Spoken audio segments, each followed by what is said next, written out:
সময় একটা ফেরেশতা ঘোষণা করে থাকে, ও মেয়ে তুমি টেনশন করিও না, তোমার কোনো টেনশন নাই, তোমার কোনো চিন্তা নাই। তুমি যে প্রসব বেদনার মধ্যে পড়িয়া কষ্ট করতেছো, এর জন্য আমার আল্লাহ তোমার জীবনের সব গুনাহ মাফ করে দিয়েছে।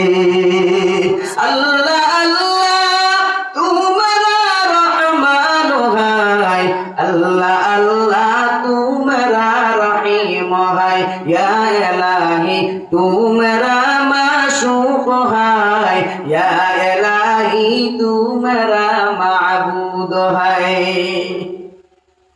আমার আল্লাহ কত মেহেরবান, আমার আল্লাহ কত দয়াবান, আমার আল্লাহ কত দয়ার সাগর।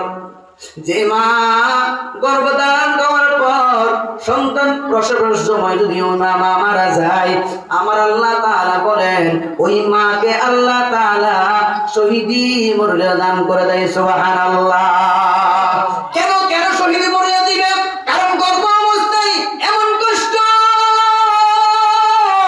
মা রাতের বেলা ঘুমাইতে পারে না, দিনের বেলাও ঘুমাইতে পারে না, মা ঠিক মতো খানা খাইতে পারে না। ওই সন্তান যখন ভিতরে নড়াচড়া করে মার কষ্ট হয়। এই জন্য যারা যখন মাকে সন্তানকে প্রসব ধরে ওই সময় মার অনেক ব্যথা অনুভব হয়। এমন যেন হয় ওই প্রসবের সময় মার উপরে যেমন সাত আসমান সাত জমিন চাপায় দেওয়া হয়। ঠিক নেবে ঠিক।